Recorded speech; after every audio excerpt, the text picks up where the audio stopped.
जय माता दी दोस्तों। माता रानी आपकी सारी मुरादें पूरी करें और आप जीवन में खूब सारी तरक्की करें। इसी के साथ आज का जो वीडियो है वो मैं शुरू कर रही हूँ। दोस्तों आज के वीडियो में आपको वसंत पंचमी पूजा जो है उसकी आसान विधि आपको दिखाने वाली हूँ। अगर विद्यार्थी जो हैं घर से बाहर रह के पढ़ाई कर रहे हैं या घर पे भी कम सामान में अगर आप पूजा करना चाहते हैं तो आज के वीडियो में आपको बहुत ही आसानी से समझ में आएगा कि पूजन की आसान विधि जो है वो क्या होने वाली है। जो भी सामान आपको मिल जाए उससे आप पूजा कर लें। ऐसा मत सोचें कि मेरे पास ये सामान नहीं है तो पूजा नहीं होगी। जो भी सामान है उससे आप पूजा जो है वो कर सकते हैं। देखिए पूजा अगर नहीं करेंगे तो सही नहीं रहता है, लेकिन पूजा करते हैं तो मन जो है वो उसमें बहुत ज़्यादा सुकून मिल जाता है।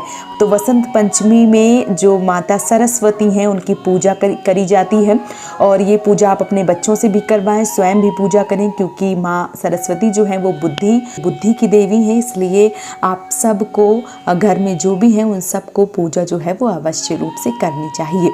क्या क्या मैंने रखा है, किस तरीके से तैयारी की है, चलिए एक नज़र उस पर डाल लेते हैं। सबसे पहले मैंने यहाँ पे एक चौकी लगाई है, उस पर मैंने यहाँ पे एक पीला कपड़ा जो है वो बिछा दिया है। फिर मैंने यहाँ पे एक माता की, सरस्वती माता की जो फ़ोटो है वो विराजमान कर दी है। इस तरीके से जो भी आपके पास पीतल की या कैलेंडर वाली फ़ोटो है, जो भी है आपके पास, वो रख के आप पूजा कर लें। अगर आपके पास नहीं है तो आप मिट्टी की मूर्ति जो है वो भी बना के पूजा कर सकते हैं। जिस भी तरीके से आप बनाएं, भाव जो है वो बस आपका होना चाहिए और पूजन जो है वो आप कर सकते हैं। तो इस तरीके से मैंने यहाँ पे फ़ोटो जो है वो रखी है। मौसमी फल के रूप में यहाँ पे मैंने केला, बेर और जो अमरूद है वो मैंने यहाँ पे रखे हुए हैं। आप जो भी रख लें, मान लीजिए आम के बौर आ जाते हैं वसंत पंचमी में तो आम के बौर रख लें, या सरसों के पीले फूल आ जाते हैं, जो भी आपको मिल जाए। क्योंकि विद्यार्थी होते हैं तो उनको बहुत कम सामान मिलता है, इसलिए मैं बता रही हूँ। बेर मिल जाए तो केवल बेर रख लें, अमरूद मिल जाए अमरूद, केला मिल जाए केला। अत्यंत महत्वपूर्ण है कि बेर आपको मिल जाए। बेर माँ सरस्वती को बहुत ज़्यादा प्रिय होती है, इसलिए बेर आपको अवश्य रूप से चढ़ाना चाहिए। तो इस तरीके से मैंने यहाँ पे बेर, अमरूद और केला जो है वो रख लिया है। यहाँ पे पीले फूल, क्योंकि पीला माँ सरस्वती को बहुत ज़्यादा प्रिय होता है, इसलिए मैंने पीले फूल जो है, लाल फूल, पीले फूल, इस तरीके से मैंने जो है वो रखा है। यहाँ पे मैंने दिया जो है वो प्रज्वलित कर दिया है। वहाँ पे मैंने एक छोटी सी बुक जो है वो रखी हुई है। साथ ही साथ वहाँ पे मैंने इत्र जो है वो रखा है। गणपति जो विराजमान है उनको मैंने वस्त्र रूपी कलावा और वहाँ पे मैंने दुर्वा जो है वो अर्पित करी है, यज्ञोपवीत भी अर्पित किया है। यहाँ पे मैंने घंटी जो है वो रख दी है। साथ ही साथ यहाँ पे ये देखिए, जो भी आपके पास म्यूज़िक का सामान है, जो भी आपका माइक है, जो भी है आप वो रख सकते हैं। आप अपनी डायरी, नोटबुक, बच्चों की किताबें वगैरह वो भी रख सकते हैं। साथ ही साथ मैंने यहाँ पे चंदन, हल्दी, रोली और चावल जो है वो रखे हुए हैं। साथ ही साथ यहाँ पे मैंने गुलाल जो है वो रखा है, क्योंकि गुलाल इस दिन माता को चढ़ाना बहुत शुभ माना जाता है। साथ ही साथ इस दिन प्रसाद के रूप में आपको बूंदी का प्रसाद चढ़ाना बहुत ज़्यादा अत्यंत आवश्यक होता है। कुछ ना रखें, आप बूंदी का प्रसाद रखें, क्योंकि माता को बूंदी जो है वो बहुत ज़्यादा प्रिय होती है। खास करके पीली होती है, इसलिए माँ को और पसंद होती है। तो जो बूंदी है वो आप घर पे भी बना सकती हैं और जो बाज़ार से है वो भी ला के माँ को चढ़ा सकती हैं। बूंदी का बहुत महत्वपूर्ण योगदान है।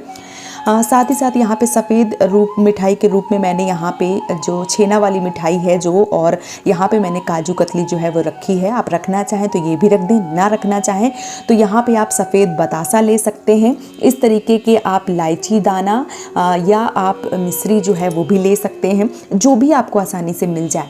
यहाँ पे मैंने कुछ चावल जो है वो कलर करके रखे हुए हैं। आप चाहें तो केवल पीले चावल भी कलर कर सकते हैं, या आप चाहें तो सफ़ेद चावल भी रख सकते हैं। पूजा में कोई वो नहीं है।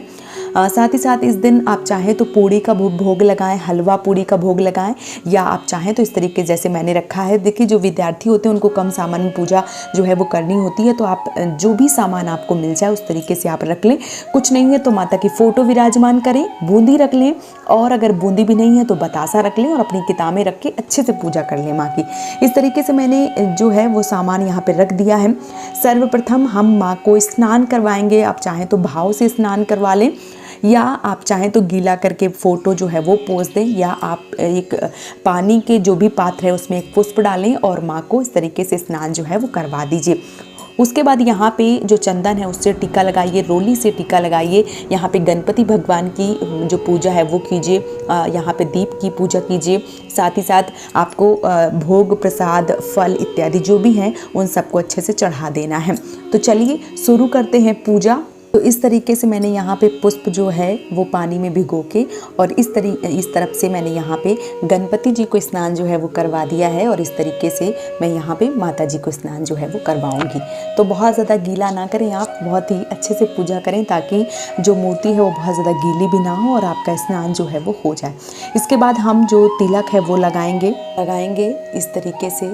और उसके बाद में यहाँ पे जो भी आपकी किताबें रखी हैं, जो भी आपके चीज़ें, मान लीजिए माइक वगैरह जो भी रखा है, उसकी भी आपको पूजा जो है वो करनी चाहिए। इस तरीके से आपको इनको भी टिक देना चाहिए। और साथ ही साथ जो भी आपने बुक रखी हैं, जो भी किताबें रखी हैं, जो भी आपने पढ़ाई की चीज़ें रखी हैं, वहाँ पे भी आपको, आप चाहें तो स्वास्तिक का चिन्ह या आप चाहें तो इस तरीके से जो है वो टीका जो है वो लगा सकती हैं। इसके बाद आपको पुष्प जो है वो अर्पित करना चाहिए। इस तरीके से लाल और पीले जो पुष्प हैं वो आपको जो है वो चढ़ाने चाहिए। मैंने यहाँ पे पहले से ही जो पुष्प है वो चढ़ा दिए हैं। इस तरीके से मैं गणपति जी को जो है वो चढ़ाऊँगी। मैंने यहाँ पे वस्त्र रूपी कलावा जो है वो भी अर्पित किया है, यज्ञोपवीत अर्पित किया है। गणपति भगवान जो बैठे हैं इस तरीके से मैंने इनको दुर्भा जो है वो भी अर्पित की है। यहाँ पे मैंने वस्त्र रूपी कलावा और यज्ञोपवीत दोनों यहाँ पे जो है वो रखा हुआ है। साथ ही साथ मैंने यहाँ पे जो भोग प्रसाद है वो भी और फल जो है वो मैंने सारा कुछ वहाँ पे न रख के मैंने यहाँ से ही भोग जो है प्रसाद वो लगाया हुआ है। यहाँ पे इत्र जो है वो रखा हुआ है, तो इत्र जो है वो आपको ज़रूर पूजा में शामिल करना चाहिए। किसी भी पूजा को जब हम करते हैं और इत्र जब हम भगवान को लगाते हैं या माता जी को लगाते हैं तो बहुत ही ज़्यादा उत्तम माना जाता है। इसलिए आपको जो इत्र है वो ज़रूर से लगाना चाहिए। सारी चीज़ें आप चढ़ा चुके हैं, उसके बाद आपको क्या करना है, आपको इस तरीके से एक पुष्प लेना है और पुष्प लेने के बाद में आपको माता जी को गुलाल जो है वो लगानी होती है। तो इस तरीके से आपको फूल लेना है और फूल लेने के बाद इस तरीके से गुलाल लेके और इस तरीके से माता को आप इस तरीके से आप अर्पण कर सकती हैं। तो गुलाल जो है वो ज़रूर अर्पण करें। अगर आप घर पे पूजा कर रही हैं और अगर बच्चे कर रहे हैं तो कोई बात नहीं, जो भी सामान आपको मिल जाए उससे आप पूजा जो है वो मेरे कहने का मतलब ये है कि पूजा आपको अवश्य रूप से करनी है, भले ही आपके पास कोई सामान ना हो। आप एक फ़ोटो जहाँ पे पढ़ाई करते हैं वहाँ पे आपने माँ सरस्वती की फ़ोटो तो लगा के ही रखी होगी, भले इस दिन आप दिया केवल जलाएं, माँ से प्रार्थना करें अपनी पढ़ाई के लिए, तरक्की के लिए जो भी प्रार्थना करें, इस दिन पूजा जो है वो ज़रूर करना चाहिए। तो पूजा अवश्य रूप से करें। जो भी सामान है, जो भी चीज़ें हैं, कम से कम चीज़ें हैं जो भी हैं, उनसे आपको पूजा जो है वो ज़रूर करनी चाहिए। इस तरीके से आपकी पूजा जो है वो सारा भोग प्रसाद लग जाता है। इस तरीके से भोग प्रसाद के रूप में जो भी चीज़ें हैं वो आप इस तरीके से माँ को अर्पण करें और इस तरीके से लगा सकते हैं आप भाव से माता को और यहाँ पे आप रख सकते हैं। आपकी जब पूजा समाप्त हो जाए इसके बाद आपको आरती जो है वो अवश्य रूप से करनी चाहिए। चाहें तो कपूर की आरती करें या इस तरीके से धूप दीप से भी आरती जो है वो कर सकती हैं। तो इस तरीके से आपको पूजा जो है वो कर देना है, माँ से क्षमा प्रार्थी करना है, अपनी जो भी चीज़ें हैं उनकी अच्छे से पूजा करना है। जो भी तरक्की चाहिए, जो भी माँ से आप मांगना चाहते हैं इस दिन ज़रूर मांगिए। और अगर इस दिन आप पूजा करते हैं तो यकीनन माँ सरस्वती आपको वरदान देती हैं, आप आगे बहुत ज़्यादा तरक्की करते हैं और आपकी सारी मनोकामनाएं जो हैं वो पूर्ण हो जाती हैं। तो ज़रूर कीजिए वसंत पंचमी की पूजा और अपनी सारी मनोकामनाओं को पूर्ण कर लीजिए। वीडियो पसंद आए तो चैनल को सब्सक्राइब और वीडियो को लाइक करना बिल्कुल भी ना भूलें। आज का वीडियो यहीं पे समाप्त कर रही हूँ दोस्तों। जय माता दी।